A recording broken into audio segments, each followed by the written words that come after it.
Welcome to our web exclusive. I'm Mike Montecalvo, along with Eyewitness News analyst Lieutenant General Reginald Centracchio. On June 1st, the hurricane season starts. We're going to talk about that. But first, General, let's talk a little bit about Memorial Day and some of the celebrations that took place across the state. And then we find out that a memorial is desecrated at the State House. First, your thoughts on Memorial Day and how it went. My thoughts were, this year in particular, I noticed more participation than in previous years, for whatever reason. But I noticed that there were more people at specific parades. Certainly the Exeter Cemetery always brings in a crowd. And but I noticed that along the streets themselves at different parades that I went by and went to, there was more of a participation, I think, and it was more of a feeling of patriotism. You know, we're never going to be able to put our finger on it, but we wonder if what happened in Woonsocket at that monument, stirred some emotions in people. You know, I hadn't thought about that, but perhaps that was the case. And I did notice that there was a lot of crosses on the sides of the street, and not that that has anything to do with the particular religious belief of Memorial Day, but it shows the patriotism, what people really feel they should be expressing, and they did well.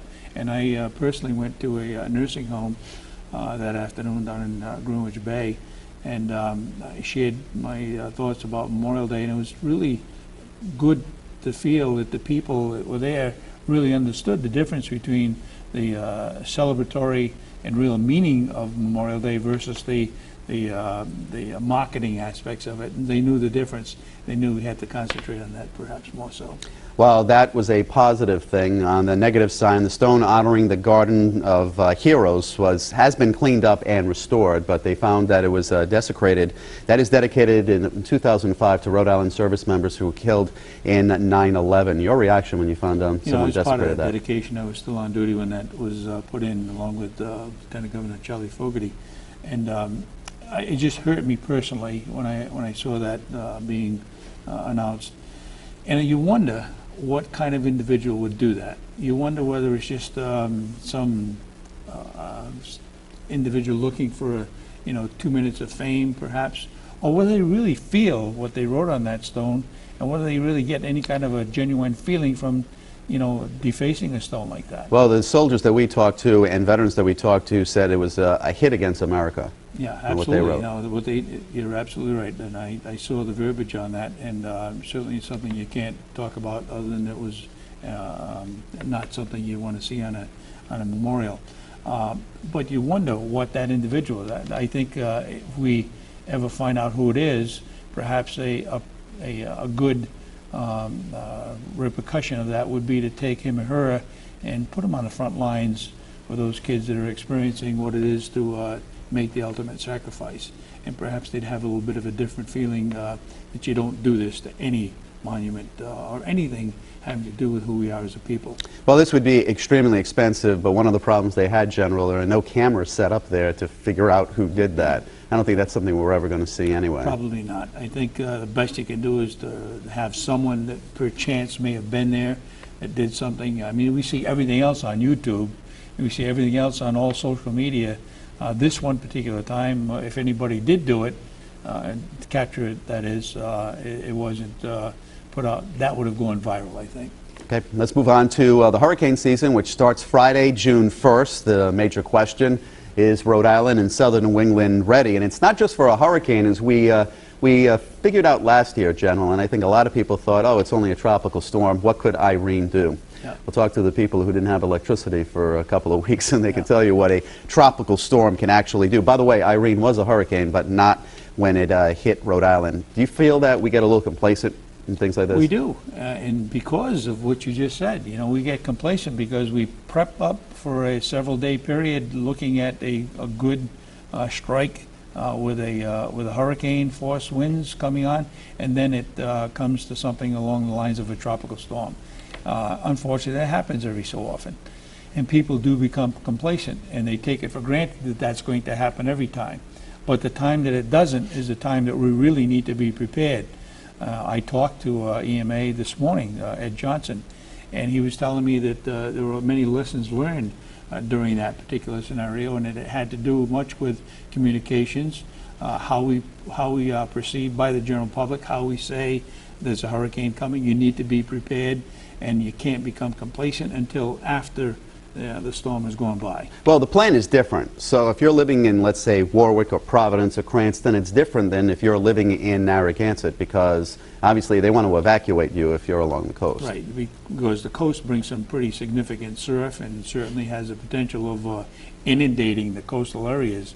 But we also find that the rivers that feed right back into the Providence River can also pose a significant problem about flooding. So in as much as you may see an evacuation along the coast, we've learned too that you need to evacuate some of the inland areas as it relates to the prone, the flood areas that are prone to flooding, obviously. What do you do with people who just don't want to evacuate? Because we saw that with Irene. You know, it's unfortunate, but people really don't pay much attention until it's at their front door.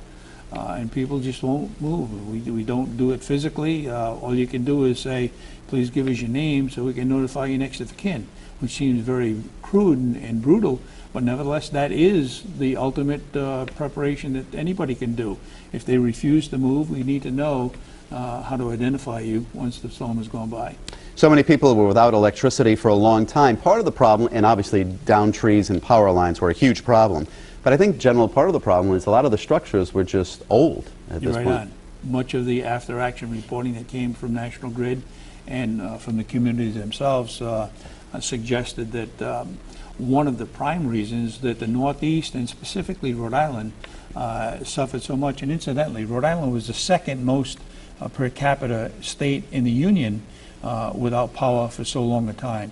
And much of that had to do with the aging infrastructure. What normally should have been, okay, a tropical storm that should not have taken down poles and lines or should not have been damaged by trees that came down that maybe should have been able to sustain that push on the pole or the wire, did come down because of the aging of the infrastructure. There is a maintenance plan in effect, and I think they've been doing a lot of work in reference to replacing some of that and making it more capable of sustaining, being able to stay in power with the tropical winds versus a hurricane wind.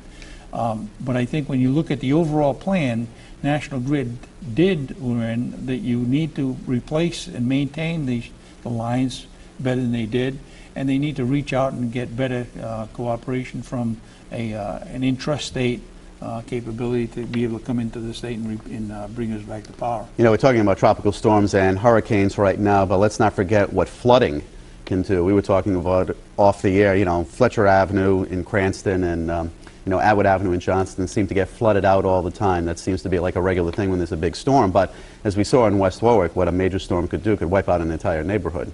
Yeah, are we ready for something like that? They made the improvements they need to do.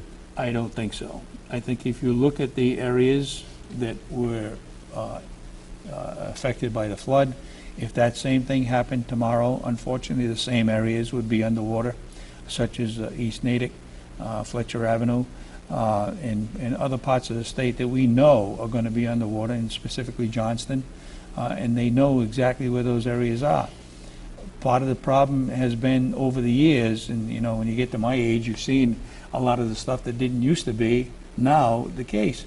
The Warwick Mall, as an example, used to be a junkyard, and that was a lot of wetland. Well, when they improved that, there's no place for that surface water to go except back into the river.